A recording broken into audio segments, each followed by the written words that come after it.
तूने बोला दोस्तों के साथ मत जा, मैं नहीं गया। तूने बोला नेट ऑफ कर सो जा, मैं सो गया। तूने बोला ब्लैक शर्ट पहना कर अच्छा लगता है, मैंने वो भी माना।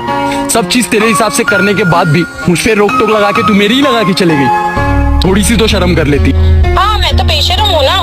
नहीं, तू तो एकदम पाक पकीजा सच्ची सावित्री और सच्चाई की मूरत है। अब सुन, तू बेशरम नहीं थी, पर तू छोटे टॉप पहनती थी वो भी मंजूर था।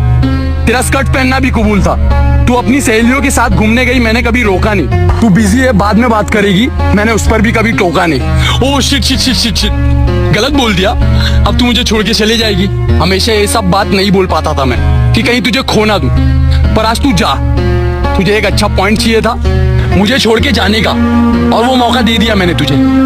और एक बात, नए वाले को वो जो तू सच बोलती है ना, वो जरूर बोलना। क्या? कैसा सच?